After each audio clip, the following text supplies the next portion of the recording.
Estamos conversando con Luis Vicente León. Robin pregunta por aquí, ¿por qué algunos ignoran los datos clave para sacar a Venezuela del laberinto donde hace tiempo ha debido salir para bienestar de los venezolanos?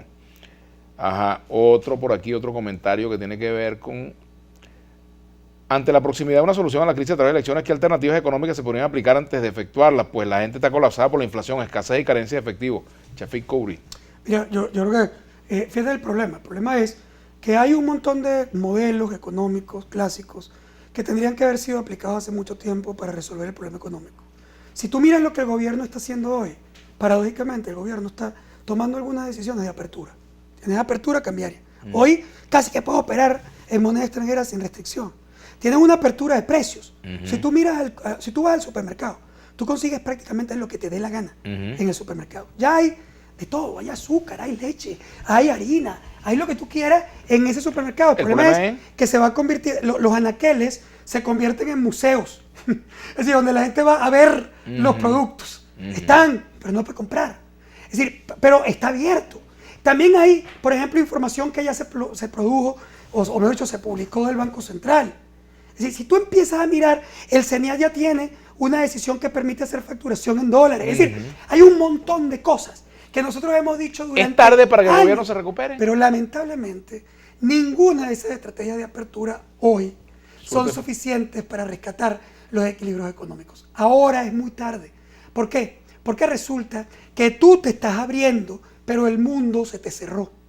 O sea, en aquel momento el mundo estaba abierto y el cerrado eras tú. Entonces la solución era cómo, Carrizo, te abrías tú para insertarte en ese proceso. Resulta que ahora el mundo se cerró, sanciones financieras, petroleras, bancos corresponsales que no hay. Entonces resulta que tú le permites a la banca que tenga mesas de cambio, pero la pobre banca está aterrorizada porque no puede hacerte transferencia por la banca americana o por la banca europea porque tiene sanciones. Entonces, ¿qué me sirve que tú me pongas una mesa de cambio si nadie me puede o nadie se atreve a hacer operaciones conmigo? Es decir, el sector privado puede subir los precios, sí, pero la población está empobrecida y entonces sus volúmenes de producción están caídas hasta niveles. Mira tú, hay sectores que los vamos a mostrar en el evento del 27 de junio, hay sectores que tienen caída de 55 a 80% en su volumen de ventas. Entonces, claro, la demanda está absolutamente contraída. Entonces, sí, me permitiste que los precios subieran, pero yo tengo una planta gigante que tiene costos para producir 1000 unidades. Y no estoy vendiendo. Y yo lo que estoy vendiendo son 200. Así. Es decir, 100 o 200 unidades. ¿Qué pasa con los otros 800 que tienen costos fijos que se tienen que cargar al precio de las 200 que yo produzco? Y cuando el consumidor va al supermercado, se consigue con algo que nunca habíamos visto, que no habíamos visto en los últimos años, que es que tú puedes ir y comprar un producto, incluyendo, un producto que se produzca en Venezuela, como un vaso, y cuando lo vas a comprar, te puede estar costando 3 o 4 veces lo que ese mismo vaso cuesta en los Estados Unidos o en Europa. Y tú dices, bueno, pero ese productor es un ladrón que está robando al consumidor. No, es que ese productor tiene unos costos vinculados a su producción que no tiene el productor americano. Externalidades negativas. Tiene que tener una planta eléctrica, porque resulta que no tiene electricidad del entorno. Tiene que tener una seguridad que no tiene ninguna planta en los Estados Unidos. Pero además, tiene 800 unidades que no se producen, porque no se venden, pero que tienen costos de planta que tienen que ser incorporados a esa producción. Entonces, el pobre productor tiene un precio que es absolutamente fuera de parámetros en el mercado internacional. Tú sabes que yo recuerdo que había una campaña electoral en Perú donde publicaron una oportunidad, una pancarta que decía: basta de realidades, queremos promesa. Aquí me escribe Lauris, dice: dime una mentira política que me haga feliz. Saludos, soy adicto a tu programa. Bueno, yo te voy a decir... ¿Qué se le dice a la gente en este cuadro? Yo te voy a decir más que una mentira, una verdad positiva. Es decir, hemos hablado de un montón de elementos complejos. Venezuela está en el medio de una crisis hiper severa y no es verdad que estamos a punto de resolverlo. En los próximos meses de este año siguen siendo muy retadores y muy negativos en materia económica. Y tampoco es verdad que estamos al borde de una solución del problema político. Todavía falta mucho camino que recorrer. Pero yo te voy a decir algo, y mira que yo soy escéptico y normalmente me atacan por eso, por decir las realidades crudamente.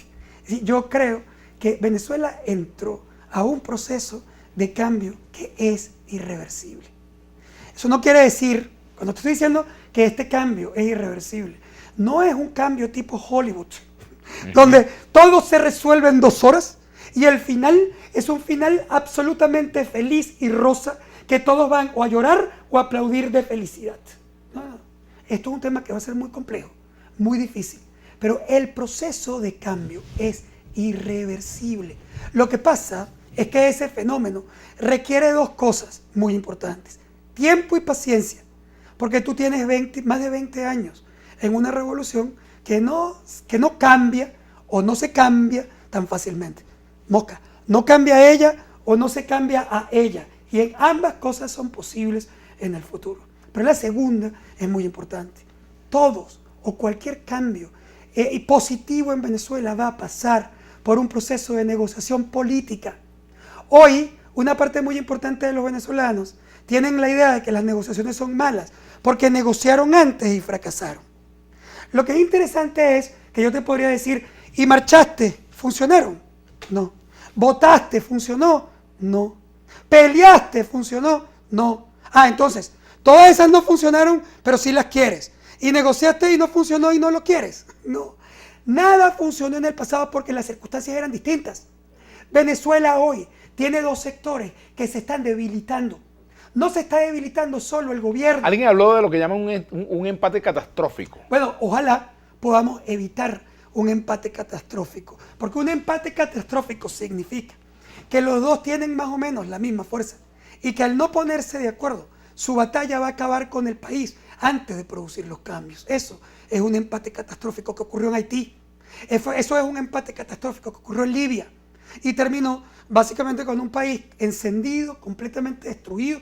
Cambiaron el gobierno, sí, pero el país está ahí destruido con 3 gobiernos. A lo que voy es, yo creo que Venezuela va a caminar hacia un proceso de negociación cuando las 2 partes, tanto el gobierno como la oposición, terminen por darse cuenta que los dos se van a destruir si no negocian. ¿Se van a imponer visiones moderadas en la política venezolana o las visiones extremistas? Yo creo que se van a imponer las moderadas después de haber pasado por unos meses muy malos, donde los radicales van a cantar victoria que después se va a acabar. ¿Y los extremistas pueden llegar a ser moderados en algún momento? Yo creo que al final de cuentas creo que van a ser desplazados por una mayoría contundente de la población que es moderada y que quiere cambio. Te voy a dar un dato de final.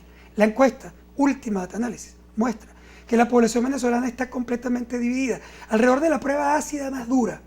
La mitad de los venezolanos están de acuerdo con que haya una transición hacia una elección con un gobierno que combine el chavismo y la oposición para conducirte a una elección competitiva. La mitad lo rechaza y es normal, pero la otra mitad está a favor. Eso va a crecer en la medida en que te des cuenta que si no hay transiciones donde todos participen, lo más probable es que no haya cambios políticos tampoco. Te agradezco mucho que nos haya acompañado, Luis Vicente. Muchas gracias, Luis Vicente León, por habernos acompañado. Y bueno, será hasta mañana. Sigan con Brújula Internacional.